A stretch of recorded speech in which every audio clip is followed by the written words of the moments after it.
मानगढ़ में राहुल गांधी की सभा में मुख्यमंत्री गहलोत ने ओबीसी को 6% आरक्षण देने की बात कही थी। सीएम की घोषणा के बाद में नई सियासी और सामाजिक बहस शुरू हो गई है। समाज में कई सवाल खड़े हो रहे हैं, इनके जवाब लोग जानना चाहते हैं। सवाल नंबर 1 की अगर मैं आपसे बात करूं, सीएम अशोक गहलोत ने आखिर ओबीसी आरक्षण की घोषणा क्यों की? ओबीसी आरक्षण जो है इसकी, तो ओबीसी की जनगणना और आरक्षण इतना महत्वपूर्ण मुद्दा क्यों है? बढ़े हुए आरक्षण में कौन सी जातियां शामिल होंगी? और हम कहें ओबीसी आरक्षण बढ़ाने से दूसरे वर्गों पर क्या इसका असर पड़ने वाला है? और सबसे बड़ा सवाल यह है कि बढ़ा हुआ जो 6% आरक्षण है ये लागू कैसे किया जाएगा? तो इसी चीज के इन सब मुद्दों के ऊपर बात करेंगे। आज के बाद में आपके सारे डाउट्स जो मैंने आपको बताए हैं ये क्लियर हो जाएंगे। तो इसके अलावा और कोई इन्फॉर्मेशन आपको जरूरत पड़ेगी नहीं, क्योंकि हम सारी जानकारी इसी में ले लेंगे इन सब बातों पर। देखिए, एक्सपर्ट्स का कहना है कि दरअसल ओबीसी आरक्षण जो है ये बढ़ाने की मांग राजस्थान में लंबे समय से चल रही थी। इसके लिए तमाम तरह के आंदोलन भी किए गए थे। राजस्थान के कई मंत्री और नेता भी लगातार इसकी मांग कर रहे थे। मार्च में जो जाट महापंचायत या महाकुंभ हुआ था उसमें भी ओबीसी आरक्षण को बढ़ाने की मांग की गई थी। पंजाब के एक प्रभारी थे राजस्थान के पूर्व मंत्री हरीश चौधरी, वो भी जनसंख्या का हवाला देकर के ओबीसी आरक्षण की मांग कर रहे थे।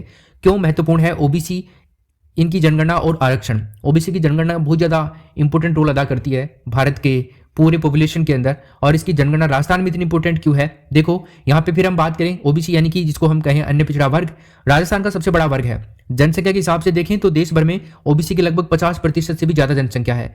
इसी तरह कई बड़े राज्यों में भी सबसे बड़ा वर्ग है ये। 1980 में जो मंडल कमीशन की रिपोर्ट आई थी उसके अनुसार देश में ओबीसी की जनसंख्या 52% है। अब आप सोचो, आधे से ज्यादा पॉपुलेशन कवर करने वाला कैटेगरी है, तो इसको मुद्दा तो बनना है ही सरकारों का, और वो भी चुनावी टाइम में।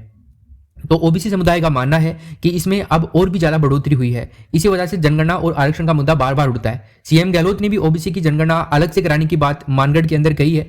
राजस्थान की बात करें तो यहां भी ओबीसी सबसे बड़ा और प्रभावी वर्ग है। जनसंख्या के हिसाब से ओबीसी सबसे आगे है। 2011 के डेटा के अकॉर्डिंग हम देखें तो लगभग 52% ओबीसी राजस्थान में है। वहीं उनके बाद लगभग 18% जो दलित वर्ग है, 14% एसटी समुदाय के लोग हैं, लगभग 9% आबादी मुस्लिम है, और लगभग 7% सामान्य मतलब जनरल कैटेगरी है राजस्थान के अंदर। इसके अलावा क्वेश्चन आता है दूसरा, ज्यादातर राज्यों में ओबीसी को राजस्थान से ज्यादा रिजर्वेशन है तो क्यों है, और नहीं है तो क्यों नहीं है? देखो, ये भी एक बड़ी बात है कि भाई और राज्यों के अंदर है तो राजस्थान में क्यों नहीं? तो इस चीज के ऊपर बहस होना लाजमी है। देखो, 2014 में केंद्र सरकार की जो राज्यसभा को सौंपे गए आंकड़े हैं वो ये बताते हैं कि देश के ज्यादातर राज्यों में ओबीसी को 27% या फिर उससे भी ज्यादा आरक्षण है। राजस्थान में फिलहाल ओबीसी को 21% आरक्षण दिया गया है। वहीं एमबीसी यानी कि मोस्ट बैकवर्ड क्लास, इसका आरक्षण 5% है, जिसमें गुर्जर सहित कुछ अन्य जातियां भी इसके अंदर आती हैं। और इसी तरह आंध्र प्रदेश के अंदर ओबीसी को 29%, असम में 27% आरक्षण है। बिहार के अंदर अलग अलग श्रेणी के अंदर मिलाकर के 33%, छत्तीसगढ़ के अंदर 14%, गुजरात हरियाणा में 27% है, केरल के अंदर ओबीसी आरक्षण 40% है, कर्नाटक में 32% है। ऐसे कई सारे राज्य हैं जिनके अंदर अलग अलग हिसाब से अलग अलग है। देखिए, इसके अलावा गहलोत ने, देखो क्वेश्चन आता है कि बड़ा सवाल है कि कौन सी जातियां इसमें शामिल होंगी। सबसे बड़ा सवाल है, और मेरे हिसाब से आपने ये वीडियो भी इसीलिए देख रहे होंगे। देखो, गहलोत ने ओबीसी आरक्षण को लेकर के कहा है कि जो बढ़ा हुआ 6% आरक्षण है, अन्य जो अति पिछड़ी और मूल रूप से ओबीसी में ही रही हुई है पहले से भी जो जातियां, उनके लिए ये होने वाला है। इसके लिए ओबीसी आयोग सर्वे करके अति पिछड़ी जो जातियां हैं उनकी पहचान करके रिपोर्ट देगा। उसी आधार पर जातियों को शामिल किया जाएगा। गहलोत की इस घोषणा के बाद ये बहस छिड़ी है कि कौन सी जातियों को इस वर्ग में शामिल किया जा सकता है, या फिर किस तरह के आरक्षण दिए जाएंगे इसके अंदर। तो पहली बात है, ओबीसी के मूल 21% आरक्षण को बढ़ाकर के 27% कर दिया गया। इससे जो जाति सभी, उन सभी का आरक्षण का जो दायरा है वो बढ़ जाएगा और सभी को इसका फायदा मिलेगा। ऐसा नहीं है कि एक पर्टिकुलर कास्ट को ही मिलेगा। दूसरा है कि 6% आरक्षण अलग से अति पिछड़ी जातियों को दिया जाए।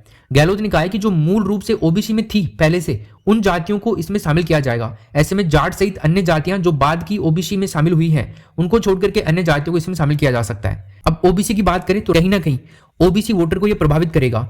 राजस्थान में मूल रूप से ओबीसी में जाट एक बड़ा वर्ग है। अगर सरकार 6% आरक्षण बढ़ाती है तो इसका सबसे ज्यादा फायदा जाट वर्ग को ही होगा। वहीं अलग से आरक्षण देने की शिरत में माली, कुमावत, विश्नोई सहित अन्य जातियां भी इससे प्रभावित हो सकती हैं। ठीक है। तीसरा, फिलहाल एमबीसी यानी कि अन्य पिछड़ा वर्ग है जो 5% आरक्षण राजस्थान में है। इसमें गुर्जर सहित कुछ अन्य जातियां हैं। ऐसे में इसी आरक्षण को 11% तक बढ़ा करके इसमें अन्य जातियों को और शामिल किया जा सकता है। हालांकि इसकी संभावना न के बराबर है, लेकिन चांसेस तो बनते हैं। जानकारी की हम माने तो मोटे तौर पर यह कह सकते हैं कि माली, कुमावत, चारण और विश्नोई जो जातियां हैं जो ओबीसी वर्ग में बड़ा प्रभाव रखती हैं, ऐसे में इन जातियों में कुछ या फिर अन्य को इस नए 6% आरक्षण का लाभ मिल सकता है। हालांकि इससे पहले कई कानूनी और संवैधानिक चुनौतियां सरकार को झेलनी पड़ सकती हैं, जिनका निपटारा सरकार को करना पड़ेगा। अब देखिए, एक अलग पॉइंट ऑफ व्यू से हम देखते हैं, सीएम की घोषणा हुई 6% आरक्षण की बढ़ाए जाने की, तो राजस्थान में कुल मिलाकर के आरक्षण 70% हो जाएगा, 70%। इससे बाकी वर्गों के अंदर बेचैनी बढ़ सकती है, खासतौर पर सामान्य वर्ग में। 10% जो ईडब्ल्यूएस आरक्षण है उसको हटा दिया जाए तो सामान्य वर्ग के लिए फिर 30% कोटा बचेगा। इसमें आरक्षित सहित तमाम अन्य वर्ग आएंगे। वहीं एसटी की बात करें तो 12% आरक्षण है, एसटी को 16% आरक्षण है, तो ये वैसा की वैसा रहेगा। हालांकि बाद में एससी और एसटी का भी 2-2% आरक्षण बढ़ाए जाने की संभावनाएं जताई जा रही हैं। अब आदिवासी जो मांग कर रहे हैं ना कि जो टीएसपी क्षेत्र है उसके लिए 50% आरक्षण किया जाए। अब ओबीसी को 6% आरक्षण से दक्षिणी राजस्थान और जो खासतौर पर आदिवासी इलाके हैं वहां पर नए विवाद छिड़ सकते हैं। कांग्रेस की जो स्टीयरिंग कमेटी थी उसके सदस्य और जो आदिवासी नेता रघुवर मीणा थे, उन्होंने पॉलिटिकल अफेयर कमेटी से इस बात को रखा कि उनका कहना था कि 99% आदिवासियों के बीच में ओबीसी आरक्षण की घोषणा क्यों की गई, इसका असर इलाके को देखने को मिलेगा इलाके के अंदर। दरअसल ओबीसी के साथ साथ राजस्थान के जो आदिवासी आरक्षण की मांग कर रहे हैं, तो आदिवासी की मांग है कि स्टेट के 12% जो 12% एसटी के रिजर्वेशन में टीएसपी एरिया का रिजर्वेशन 50% हो।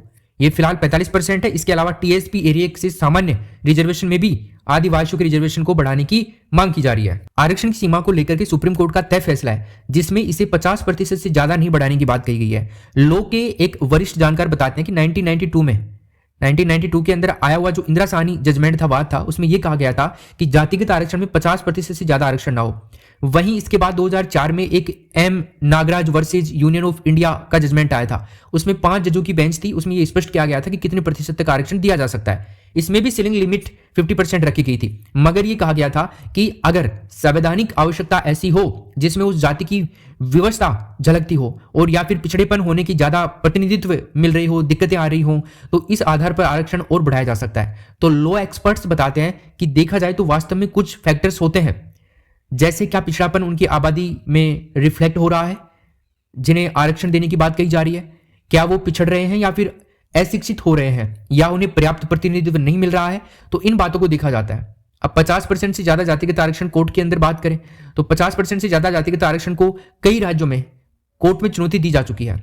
सुप्रीम कोर्ट में इसको लेकर के केस चल रहे हैं। राजस्थान से भी एमबीसी के आरक्षण को लेकर के चुनौती कोर्ट में दी जा चुकी है। ऐसे में कई कानूनों के जानकारों का मानना है कि 50% से ऊपर का आरक्षण कोर्ट में चैलेंज तो होगा, चाहे वो किसी भी जाति का हो। तो फ्रेंड्स, ये थी आज की आरक्षण के मुद्दे को लेकर के, ओबीसी आरक्षण के मुद्दे को लेकर के बातें। अगर आपको इन्फॉर्मेशन अच्छी लगी तो कृपया चैनल को सब्सक्राइब करें। ऐसी ही लेटेस्ट इन्फॉर्मेशन, ऐसे ही कोई भी चैप्टर को बिल्कुल डिटेल में और अच्छे से समझने के लिए आप हमारे चैनल को सपोर्ट करके हमें सब्सक्राइब कर सकते हैं। और सब्सक्राइब करने के बाद में आप बेल आइकन दबा दें ताकि आपको जो भी इस तरह का वीडियो आए उसका नोटिफिकेशन मिल जाए। और अंत में आपसे कहूंगा, वीडियो को अगर आप लाइक करें तो बहुत अच्छा होगा। इससे हमें थोड़ा सा और मोटिवेशन मिलेगा और आपके लिए और बेहतर रिसर्च करके और कंटेंट ला पाएंगे। धन्यवाद दोस्तों, मिलते हैं जल्दी। जय हिंद।